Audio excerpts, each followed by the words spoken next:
दोस्तों, ये कहानी देख तुम्हें ये बात पता चलेगी कि क्या एक लड़के और लड़की के बीच दोस्ती का रिश्ता हमेशा बरकरार रह सकता है या फिर उस दोस्ती का मोहब्बत में बदल जाना उस दोस्ती की आखिरी मंजिल होती है। चलिए जानते हैं। कहानी की शुरुआत में हम हमारे मेन कैरेक्टर यू को देखते हैं, जो अपने स्कूल फेस्टिवल के दौरान साइंस क्लब की ओर से प्रिजर्व्ड फ्लावर एक्सेसरीज बेच रहा था, पर उन्हें कोई नहीं खरीदता। इसीलिए वो मायूस होकर अपने क्लब में आ जाता है। पर यहाँ आते ही उसे सामने देखने को मिलती है एक खूबसूरत सी लड़की। ये यू के पास जाकर उससे कहती है, तुम यू हो ना, साइंस क्लब से? तुम अपने स्टोर से चले गए थे, कुछ लड़कियाँ यहाँ खरीदारी करने आई थी। यू कहता है कि अगर वो यहाँ होता भी तब भी उससे कोई कुछ नहीं खरीदता। पर वो लड़की बताती है कि यू का लगभग सारा सामान बिक चुका है। जो बात सुन यू दूसरी ओर देख इस लड़की को शुक्रिया कहता है, क्योंकि इसी लड़की ने यू के लिए उसके आइटम्स को बेचा है। तभी वो लड़की कहती है, मुझे साइंस क्लब के सातों सेंसेई से पता चला है कि तुम्हें ऐसे 100 आइटम्स बेचने हैं, पर आखिर ऐसा क्यों? पर यू नोटिस करता है कि ये लड़की उसके कितने ज्यादा करीब है। और इसके बाद यू उसे बताता है कि एक दिन वो अपना एक स्टोर खोलना चाहता है, पर उसके पेरेंट्स चाहते हैं कि वो जॉब करे। और इसी वजह से यू की अपने माता पिता के साथ बहस हो गई। उसके माता पिता ने कहा कि अगर वो ऐसे 100 आइटम्स बेच लेता है तब वो अपनी मर्जी का जो चाहे वो काम कर सकता है। वो लड़की कहती है, जाहिर सी बात है कि तुम्हारे माता पिता ये नहीं चाहेंगे कि तुम्हारी आगे की जिंदगी परेशानियों से भरी हो। तुम ना एक नंबर के बेवकूफ हो। यू कहता है, तुम मुझसे ऐसे बात कर रही हो कौन तुम? लेकिन तभी वो लड़की कहती है कि अब वो यू की मदद करेगी उसका बाकी का सामान बेचने में। अरे वैसे मेरा नाम हिमारी है। अगले सीन में हम यू को हाई स्कूल में देखते हैं। वहीं उसकी क्लास में हिमारी भी होती है, जो कुछ लड़कियों से बात कर रही थी। और इस दौरान हम हिमारी के गले में एक अजीब सा नेकलेस देखते हैं, जिसके बाद यू हमें बताता है कि हिमारी से मिले उसे 2 साल हो गए हैं और स्कूल फेस्टिवल के अगले दिन उसने हिमारी की मदद से उन सारे आइटम्स को बेच लिया था। और अब यू ने इन आइटम्स को ऑनलाइन बेचना शुरू कर दिया है। और यू अपने इस काम में हमेशा मगन रहता है और यू के परिवार को उसका ये काम करना पसंद नहीं है। पर यू को लगता है कि वो इसी काम के लिए बना है। पर अचानक ही पीछे से हिमारी आकर यू को पकड़ लेती है और कहती है कि तुम मुझे इग्नोर कैसे कर सकते हो? हाँ चलो, आज के लिए बहुत काम हो गया। पर यू कहता है कि नहीं, अभी उसे थोड़ा और काम करना है। लेकिन तभी वो फिर से यू को पकड़ लेती है। यू कहता है, तुम मिडिल स्कूल से अब तक जरा भी नहीं बदली, चलो अब जल्दी मेरी पीठ से उतरो। पर यह बात सुन हिमारी यू को और जोर से पकड़ लेती है और कहती है, तुम्हें तो इस बात से खुश होना चाहिए कि मुझ जैसी एक प्यारी सी लड़की तुम्हारी पीठ पर चढ़ी हुई है। पर यू कहता है, तुम लड़की नहीं गोरेला हो। इस बात से हिमारी नाराज हो जाती है और हमें पता चलता है कि हिमारी से दोस्ती करने के बाद से यू की जिंदगी ऐसी ही चल रही है। यू की मदद करने की वजह से मिडिल स्कूल में उसने हिमारी से पूछा भी कि हिमारी ने उसकी मदद क्यों की। हिमारी बताती है कि वो भी उन आइटम्स को बेचना चाहती थी, बस इसीलिए उसने उसकी मदद की। जिसके बाद वो यू से कहती है कि हमें एक साथ मिलकर एक फ्लावर एक्सेसरीज स्टोर खोलना चाहिए, क्योंकि तुम ये काम करने में बहुत माहिर हो और अगर तुमने ऐसा नहीं किया तब तुम्हारा टैलेंट वेस्ट हो जाएगा। जिसके बाद दोस्तों हमें पता चलता है कि जब यू गार्डन में जाता है फूलों को काटने के लिए तो इस बात से उसे बहुत ज्यादा बुरा लगता है। और हिमारी को यू की ये बात बहुत अच्छी लगती है कि यू दिल का बहुत अच्छा है। साथ ही उसे यू की आंखें भी बहुत प्यारी लगती हैं। जब यू फोकस के साथ काम करता है तब उसकी वो प्यारी आंखें सिर्फ एक जगह पर टिक जाती हैं। इसीलिए यू, तुम मुझसे वादा करो कि तुम सिर्फ मेरे सामने अपनी वो पैशनेट आंखें दिखाओगे और किसी के सामने नहीं, और बदले में मैं तुम्हारे काम में तुम्हारी मदद करूंगी। और इसी तरह हम दोनों को बेस्ट फ्रेंड्स बन जाना चाहिए। और इसी तरह इन दोनों की दोस्ती की शुरुआत हुई। फिर अगले सीन में प्रेजेंट में हम इन दोनों को एक रेस्टोरेंट में देखते हैं। यहाँ हिमारी कहती है, अगर तुम 30 साल की उम्र तक अपना एक स्टोर नहीं खोल सके तब मुझे ना चाहते हुए भी तुमसे शादी करनी पड़ेगी। यू कहता है, ऐसे मजाक करना बंद करो। तुम्हारे बड़े भाई हिमारी अब मुझे अपना छोटा भाई कहकर बुलाने लगे हैं। दोस्तों, हिमारी के भाई यू को बहुत ज्यादा पसंद करते हैं और वो चाहते हैं कि उसकी शादी हिमारी से हो। हिमारी पूछती है, क्या तुम अब भी अपनी एलिमेंट्री स्कूल की क्रश का इंतजार कर रहे हो? मुझे लगता है कि अब तुम्हें पास्ट को भुलाकर प्रेजेंट में जीना शुरू कर देना चाहिए और अपने लिए एक गर्लफ्रेंड ढूंढनी चाहिए। यू कहता है, तुम्हें मेरे इतने पास देख कोई लड़की मेरे करीब आती ही नहीं। इसके अलावा हिमारी अपने बाकी के दोस्तों के सामने सिर्फ यू की ही बातें करती रहती है। लेकिन इसके बाद हिमारी बताती है कि उसे रोमांस के बारे में ज्यादा कुछ नहीं पता। और हिमारी का कहना है कि जब तक यू अपना स्टोर नहीं खोल लेता तब तक वो शादी नहीं करेगी। और यू, अगर तुमने मुझसे शादी नहीं की तो मेरे पेरेंट्स मेरी शादी किसी बूढ़े आदमी से कर देंगे, फिर ना जाने वो मेरे साथ क्या क्या करेगा। यू कहता है आज के जमाने में अरेंज मैरिजेस कहाँ होती हैं, पर हिमारी बताती है कि उसके परिवार में ऐसा होता है। सो यू कहता है अगर ऐसी बात है तो तुम्हारा बेस्ट फ्रेंड होने के नाते मैं तुमसे शादी कर लूंगा। सो तभी हिमारी हंसते हुए कहती है मैं तो मजाक कर रही थी। बेचारी यू का बैठे बैठे मजाक हो गया। अगले सीन में हम देखते हैं कि यू अपने घर पर आ चुका है, पर यहाँ उसे हिमारी की कही एक बात याद आती है। यू, ये प्यार व्यार की चीजें मेरे तो पल्ले नहीं पड़ती, पर क्या तुम्हारी कोई गर्लफ्रेंड है? यू बताता है कि गर्लफ्रेंड तो छोड़ो, लड़कियां उस पर ध्यान ही नहीं देती। ये बात सुन हिमारी को एक आइडिया आता है और वो कहती है अगर 30 साल की उम्र तक हम दोनों ही सिंगल रहे तब हम दोनों एक दूसरे से शादी कर लेंगे, ओके? और इसके बाद हम दोनों हमेशा एक साथ रहेंगे और एक साथ मिलकर तुम्हारे स्टोर का भी काम कर पाएंगे। सो यू यहाँ कहता है कि उसे मासूम सी लड़कियाँ ज्यादा पसंद हैं, पर यह बात सुनते ही हिमारी यू के ऊपर कूद पड़ती है। फिर अगले सीन में हम देखते हैं कि यू अपनी बहन के पास अपने आइटम्स लेकर आता है। शायद से उसकी बहन का एक जनरल स्टोर है और यहीं पर यू अपनी फ्लावर एक्सेसरीज बेचता है।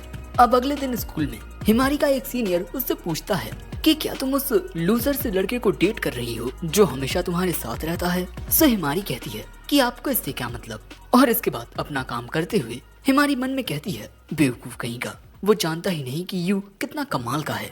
मैं यू के सपने को पूरा करने के लिए उसकी मदद करना चाहती हूँ, ना कि किसी रिलेशनशिप में आकर उसे किस करना और उसके साथ सोना। और किसी दिन जब यू की गर्लफ्रेंड बन जाएगी तब मैं चाहूंगी कि वो मेरे और यू के बीच के रिश्ते को समझे। दूसरी ओर यू, जो कि वेंडिंग मशीन से दूध लेने आया था, उसे उसके सामने एक लड़की दिखाई देती है, पर हम देखते हैं कि ये लड़की यू के साथ दूरी बनाए हुए हैं। यू ये बात नोटिस कर लेता है, पर तभी यू को उसके हाथ में एक ब्रेसलेट नजर आता है जो यू के द्वारा ही बनाया गया है। पर अचानक ही हम देखते हैं कि वो ब्रेसलेट नीचे गिरकर टूट जाता है। वो लड़की इस बात से उदास हो जाती है। सो यू कहता है मैं इसे तुम्हारे लिए फिक्स कर देता हूँ। और दोस्तों यहाँ यू को भी नहीं पता कि क्यों, पर वो इस लड़की की मदद करना चाहता है, पर वो लड़की यू पर भड़क जाती है। यू उससे माफी मांगकर यहाँ से भाग जाता है और सोचता है कि उसे क्या लग रहा था, उसकी मदद की बात सुन वो लड़की खुश होगी। अब अगले सीन में हम देखते हैं कि क्लास के दौरान हिमारी यू को मैसेज करके परेशान कर रही थी। मैसेजेस में वो लिख रही थी कि क्या मैं तुम्हारे लिए उस काले बालों वाली लड़की को ढूंढ दूं? सो अब गुस्सा होकर यू क्लास के बीच में ही हिमारी पर चिल्ला पड़ता है। सो टीचर आकर कहते हैं तुम क्लास के बीच में चिल्ला क्यों रहे हो? अब अगले सीन में हम देखते हैं कि हिमारी यू से कह रही होती है कि यार इस तरह से उदास मत हो, होता रहता है ये सब। लेकिन तभी यू से मिलने के लिए शिंजी नाम का ये लड़का आता है। यहाँ हिमारी को देख वो कहता है तो कैसी चल रही है जिंदगी? हिमारी कहती है तुम्हारी बदौलत मैं अपनी बेस्ट हाई स्कूल लाइफ जी रही हूँ। वो कहता है हाँ बिल्कुल, क्योंकि तुम मेरे प्यारे यू को जो लिए हुए हो। और फिर यू को लेकर इन दोनों के बीच बहस होने लगती है, जिसके बाद यू कहता है तुम दोनों मिडिल स्कूल में तो गर्लफ्रेंड बॉयफ्रेंड थे, तो अब एक दूसरे के साथ अच्छे से बात क्यों नहीं करते? हिमारी बताती है कि उसने अपनी बोरियत की वजह से शिंजी को डेट किया था, उसके दिल में कोई फीलिंग्स नहीं थी। पर दोस्तों एक और वजह ये है कि उस टाइम पर शिंजी की 5 गर्लफ्रेंड्स थी और बाकी की 4 हिमारी को बुली किया करती थी। ये दोनों यहाँ खिड़की से चिल्ला चिल्ला कर एक दूसरे की बुराइयां करने लगते हैं। सो अब यू पूछता है तुम यहाँ पर क्यों आए थे शिंजी? शिंजी पूछता है यू क्या कल तुमने वेंडिंग मशीन के पास किसी लड़की से बात की थी? यू के जहन में तुरंत वो लड़की आती है, जिसके बाद शिंजी कहता है रिन तुम अपना ब्रेसलेट सही करवा सकती हो। और तभी ये लड़की यहाँ आती है, पर हमें पता चलता है कि हिमारी इस लड़की को पहले से जानती है। अब लंच के दौरान हिमारी बताती है कि मुझे पता नहीं था कि रिन शिंजी की चाइल्डहुड फ्रेंड है, क्योंकि वो दूसरे मिडिल स्कूल में पढ़ती थी। पर हिमारी के भाई और रिन की बहन दोनों एक ही क्लास के हैं और इसी वजह से हिमारी रिन को पहले से जानती है। जिसके बाद हिमारी बताती है कि स्कूल फेस्टिवल के अगले दिन यू के सारे आइटम्स बेचने में मदद रिन की बड़ी बहन नहीं की थी, क्योंकि वो एक मैगजीन की मॉडल थी और शायद रिन को वो ब्रेसलेट अपनी बड़ी बहन से ही मिला है। अब अगले सीन में हम देखते हैं कि यू रिन का ब्रेसलेट चेक करने लगता है। वो यू को घूरते हुए कहती है तुम इसे ठीक कर पाओगे कि नहीं? सो तभी हिमारी कहती है कि यू को ऐसे मत घूरो, वो घबरा जाएगा। जिसके बाद रिन अपने गुस्से वाला चेहरा शीशे में देख घबरा कर गिर जाती है। ये दोनों पूछते हैं तुम ठीक तो हो ना? और वो कहती है तुम बस जल्दी से मेरा ब्रेसलेट ठीक कर दो। पर तभी हिमारी कहती है तुम अपना ही चेहरा देख के डर गई, बताओ तो रिन कहती है कि मैं गिरी तुम्हारी गलती की वजह से। और इसके बाद रिन हिमारी को कुछ इस प्रकार पकड़ लेती है और गुस्से में कहती है कि मैं अब तक भूली नहीं हूँ बचपन में तुम किस तरह मेरे पसंदीदा टॉयज मुझसे चुरा लेती थी। रिन यहाँ पर बिल्कुल किसी डीमन ओनी की तरह लग रही है। यू को अपनी आंखों पर यकीन नहीं होता कि हिमारी यहाँ हार रही है, पर अगले ही पल में हिमारी रिन की चेस्ट दबाने लगती है, जिससे रिन पैनिक करने लगती है और ये सिचुएशन और भी ज्यादा बिगड़ने लगती है। जिसके बाद हिमारी को अलग बैठा दिया जाता है एज अ पनिशमेंट और यू फोकस्ड होकर रिन का ब्रेसलेट ठीक करने लगता है। हिमारी बताती है कि यू हमेशा अपना काम 100% कंसंट्रेशन के साथ करता है और फिर उसे कुछ सुनाई नहीं देता। अब रिन का ब्रेसलेट ठीक करते हुए शाम हो जाती है, पर हिमारी और रिन यू को देख अपनी हंसी रोक रही थी क्योंकि इन दोनों ने यू की इस तरह चोटियां बना दी हैं। बेचारा यू अब बहुत ज्यादा पैनिक करने लगता है, जो देख हिमारी और रिन को बहुत हंसी आती है। पर इसके बाद हम देखते हैं कि रिन का ब्रेसलेट पूरी तरह से ठीक हो चुका है। जिसके बाद हम देखते हैं कि यू अकेला ही घर जाने लगता है। जिसके बाद रिन हिमारी से इन दोनों के रिलेशनशिप के बारे में पूछती है। हिमारी बताती है कि ये दोनों मिडिल स्कूल से बेस्ट फ्रेंड्स हैं। जिसके बाद हिमारी मन ही मन में कहने लगती है कि मैं और यू तब तक एक साथ रहेंगे जब तक यू एक्सेसरीज बनाना बंद नहीं कर देता। लेकिन तभी अचानक बारिश होने लगती है। यहाँ रिन कहती है कि उसकी माँ उससे हमेशा कहा करती कि जिन लोगों का दिल साफ होता है वही ऐसी चीजें बना सकते हैं जो लोगों के दिलों को छू जाएं। हिमारी कहती है आखिर तुम ये क्या बोल रही हो। तभी रिन यू की एक तस्वीर दिखाते हुए कहती है इसमें तुम ये ब्रेसलेट पहने हुई हो, ये किसी ऐसे ने बनाया है जो हमेशा तुम्हारे साथ रहता होगा, है ना, और वो यू ही है ना। और यहाँ पर हिमारी का ये वहम टूट जाता है कि उसकी और यू की दोस्ती आखिर तक सही सलामत रहेगी। एपिसोड 2 की शुरुआत में हम यू को ब्रेकफास्ट करता हुआ देखते हैं, जो रिन के बारे में ही सोच रहा था।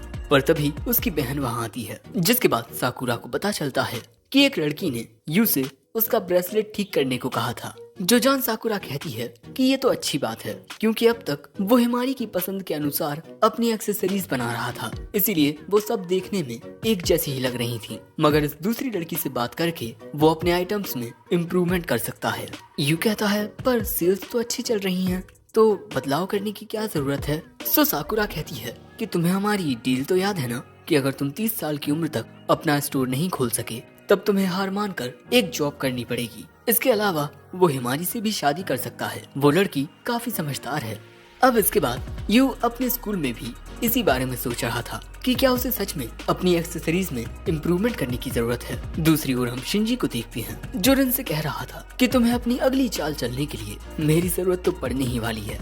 पर तभी वहाँ हिमारी आ जाती है और शिंजी और हिमारी के बीच फिर से बहसबाजी होने लगती है। पर तभी वहाँ 2 लड़कियाँ आकर शिंजी को बुलाने लगती हैं, इसीलिए शिंजी यहाँ से चला जाता है। जिसके बाद हिमारी रिन से कहती है मैं एक बहुत अच्छा आइडिया लेकर आई हूँ। दूसरी ओर जब यू फूलों को पानी दे रहा था तभी उसके पास हिमारी आ जाती है और कहती है कि आज क्लास के दौरान तुम बहुत गहराई से किसी बारे में सोच रहे थे। वो क्या था? यू बताता है कि वो अपनी एक्सेसरीज में थोड़ी इम्प्रूवमेंट करने के बारे में सोच रहा है क्योंकि ऐसा करने के लिए उसकी बहन ने उससे कहा था। जो बात जान हिमारी कहती है कि उनका कहना बिल्कुल सही है, हमें कस्टमर के पर्सपेक्टिव के बारे में भी सोचना चाहिए। यू पूछता है कि क्या उसे रोमांटिक टाइप एक्सेसरीज बनानी चाहिए। हिमारी कहती है कि हाँ बिल्कुल, क्योंकि लड़कियों को रोमांटिक चीजें बहुत पसंद आती हैं। यू कहता है पर तुम तो रोमांस के बारे में कुछ भी नहीं जानती। वो कहती है मैं नहीं जानती तो क्या हुआ, पर मुझे कन्फेस करने के लिए बहुत सारे लड़के आते हैं, इसीलिए मुझे तो लगता है कि प्यार का मतलब किसी के साथ रात गुजारना होता है। यू कहता है कि उसे लस्ट कहते हैं, प्यार नहीं। सो हिमारी कहती है कि जब हम किसी को पसंद करते हैं तब हम उसे किस करना चाहते हैं। ये बात तो बिल्कुल सच है ना। वैसे यू तुम्हें किस टाइप की चीजें एक्साइटेड करती हैं? क्या तुम्हें रिन जैसी लड़कियां पसंद हैं? यू पूछता है कि अरे बीच में ये रिन कहाँ से आ गई। हिमारी कहती है कि वो बहुत ज्यादा सेक्सी है, उसे इमेजिन करना काफी आसान रहेगा। यू बताता है कि आज तक उसे किसी भी लड़की को देखकर ऐसा महसूस नहीं हुआ कि उसे उस लड़की को किस करना चाहिए। हिमारी कहती है क्या तुम मुझे किस करना चाहोगे? यू कहता है नहीं, क्योंकि हम किस उसी को करना चाहेंगे जिसे हम पसंद करते हो। हिमारी कहती है पर हमारे केस में हम दोनों ही नहीं जानते कि किस करना कैसा फील करता है और एक दूसरे को किस करके हम इस फीलिंग का एहसास कर सकते हैं। ये बात सुन यू मन में कहता है मैं ये तो जानता था कि ये बेवकूफ है, पर इतनी ज्यादा ये नहीं पता था। और तभी हिमारी यू का हाथ पकड़ कहती है क्या तुम्हें कुछ महसूस हो रहा है? यू कहता है, क्या मैं तुम्हें कोई ठरकी नजर आता हूँ जो सिर्फ लड़कियों से चिपकने के बारे में सोचता है? पर हिमारी कहती है, क्या हम अब किस करें? अब हिमारी का इतना प्यारा चेहरा देख यू को समझ नहीं आता कि वो क्या करे और क्या ना करे। जैसे जैसे हिमारी यू के करीब जाती है, यू का दिल जोरों से धड़कने लगता है। पर अगले ही पल में हिमारी हंसते हुए कहती है, तुम्हें सच में लगा कि मैं तुम्हें किस करूंगी? हाँ, बेचारा यू। यहाँ पर तो हिमारी ने उसका पोपट कर दिया। हिमारी कहती है कि चलो इतना उदास मत हो, हम दोनों इस सैटरडे कहीं घूमने चलेंगे। और फिर सैटरडे के दिन हम देखते हैं कि यू हिमारी और हिमारी के भाई के साथ कहीं जा रहा होता है। हिमारी कहता है, तो मेरे प्यारे छोटे भाई, हम बहुत लंबे वक्त के बाद मिल रहे हैं, है ना? यू मन में कहता है, इनकी बातें हमेशा ऐसी ही होती हैं, जैसे मैं और हिमारी शादी कर चुके हैं। जिसके बाद यू कहता है कि आप और मेरी बड़ी बहन दोनों क्लासमेट थे, है ना?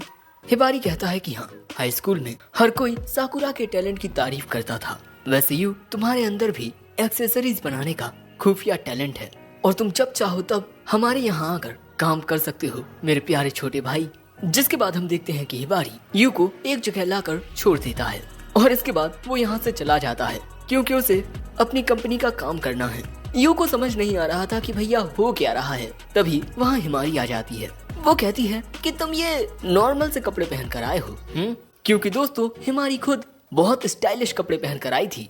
यू कहता है कि तुम्हारे भाई मुझे बहुत जल्दबाजी में यहाँ लेकर आए हैं। हिमारी कहती है, उनका ऐसा करना जरूरी था क्योंकि आज यहाँ हमारे साथ कोई और भी है। तभी दोस्तों पीछे से रिन आती है। फिर अगले सीन में हम इन तीनों को रेस्टोरेंट में देखते हैं और यहाँ यू को रिन से बात करने में काफी दिक्कत हो रही थी। तभी हिमारी यू से पूछती है कि वो अपना नया प्रोडक्ट किस स्टाइल में बनाने वाला है। यू कहता है कि उसने अभी इस बारे में सोचा नहीं है। हिमारी कहती है, तब तो तुम्हारी किस्मत अच्छी है यू, क्योंकि रिन तुम्हारे लिए मॉडल बनने को तैयार है। यू कहता है, क्या तुमने इसे बता दिया कि वो एक्सेसरीज मैं बनाता हूँ? हिमारी कहती है कि उसने बताया नहीं, बल्कि रिन ने खुद पता लगा लिया। और इसके अलावा रिन तुम्हारा शुक्रिया अदा करना चाहती है क्योंकि तुमने उसका ब्रेसलेट ठीक किया था। तुम्हारी किस्मत काफी अच्छी है जो हम दोनों जैसी प्यारी लड़कियां तुम्हारी मॉडल बन रही हैं। और इसके अलावा हम रिन की कन्फेक्शनरी शॉप पर शूट भी कर सकते हैं। ये बात सुन रिन हैरान हो जाती है और फिर वो इस बारे में अपनी माँ से फोन पर बात करने के लिए बाहर चली जाती है। यू पूछता है, हे हिमारी, तुम ये क्या कर रही हो? वो कहती है, मैं यहाँ जबरदस्ती नहीं कर रही। रिन भी तुम्हारी तरह बहुत शर्मीली है, इसीलिए वो ये कहने की हिम्मत नहीं जुटा पाई। अब अगले सीन में हम यू को उसकी एक्सेसरीज से रिलेटेड सामान की शॉपिंग करते हुए देखते हैं। जिसके बाद हम देखते हैं कि हिमारी और यू ये देखने लगते हैं कि रिन के ऊपर किस टाइप की एक्सेसरीज अच्छी लगेंगी। पर अगले ही पल में यू कहता है, कहीं तुम्हें इससे कोई दिक्कत तो नहीं हो रही रिन? वो कहती है, नहीं, बिल्कुल नहीं। तभी हिमारी यू का मजाक उड़ाते हुए कहती है कि अरे ये तो कुछ ज्यादा ही सोचता है और बस अपने ख्यालों में गुम रहता है, जिससे यू लड़कियों की तरह शर्माने लगता है, जो देख रिन हंस पड़ती है। अब इसके बाद हम देखते हैं कि हिमारी रिन को एक्सेसरीज पहनाकर देख रही थी कि उस पर क्या क्या जच रहा है। तभी हिमारी कहती है, यू तुम रिन को वो नेकलेस पहना दो। यू कहता है, पर इससे तो रिन को अनकंफर्टेबल फील होगा। पर रिन कहती है कि उसे चलेगा। जिसके बाद हम देखते हैं कि यू रिन को वो नेकलेस पहनाने लगता है, पर इससे रिन बहुत ज्यादा शर्माने लगती है, जो देख हिमारी कहती है कि रिन का फैशन सेंस बहुत ही सेक्सी है। ये सुन रिन का चेहरा शर्म के मारे लाल लाल हो जाता है और अगले ही पल में वो हिमारी की गर्दन पकड़ लेती है। फिर अगले सीन में ये एक फ्लावर शॉप पर आते हैं अपने नए प्रोडक्ट के अकॉर्डिंग फ्लावर देखने। पर यहाँ रिन को बहुत ही खूबसूरत ये पर्पल फ्लावर्स दिखते हैं। रिन कहती है, क्या ये फूल देख तुम्हें कुछ याद आया? यू कहता है, क्या? वो कहती है, अरे कुछ नहीं। जिसके बाद यू हिमारी से कहता है कि उसे यहाँ से ऐसे फूल खरीदने चाहिए जो वो अपने गार्डन में नहीं उगाते। पर तभी हिमारी कहती है, मैं कुछ पीने के लिए लाती हूँ, तब तक तुम रिन के पास रहना। जिसके बाद हिमारी इन दोनों को अकेला छोड़कर जाने लगती है। दोस्तों हिमारी जानबूझकर इन दोनों को करीब ला रही है क्योंकि हिमारी के मुताबिक रिन यू की काबिलियत को उससे भी ज्यादा समझती है। जिसके बाद यू रिन से बात करने की कोशिश करते हुए पूछता है कि तुम और हिमारी एलिमेंट्री स्कूल में दोस्त थी क्या? रिन बताती है कि नहीं, वो और उसकी माँ हिमारी के घर पर केक डिलीवर करने जाया करते थे। उस टाइम पर हिमारी हमेशा अपने कमरे में बुक्स पढ़ा करती। हिमारी की माँ ने रिन से हिमारी की दोस्त बनने को कहा, सो रिन ने हिमारी के साथ वक्त बिताना शुरू कर दिया। जिसके बाद यू यहाँ पूछता है, तुम्हें इनमें से कौन सा फ्लावर पसंद है? रिन बताती है कि उसे बड़े फूल पसंद हैं। यू मन में कहता है, बड़े फ्लावर्स, बिल्कुल तुम्हारे बड़े बड़े अरे मैं ये मन में क्या सोच रहा हूँ। जिसके बाद यू ट्यूलिप्स नाम के फ्लावर सजेस्ट करता है जो प्यार को रिप्रेजेंट करते हैं और ये फूल काफी अलग अलग ढंग से खिलते हैं। ये टेम्परेचर के अकॉर्डिंग अपना रंग बदल लेते हैं। यू बताता है कि उसे शुरुआत से ही फूलों को देखना, उन्हें निहारना पसंद है, इसीलिए उसने कभी बेसबॉल और सॉकर जैसी एक्टिविटीज में पार्टिसिपेट नहीं किया। अरे मैं भी क्या ये तुम्हें बताने लग गया। वैसे बताओ तुम्हें कौन से फूल पसंद हैं?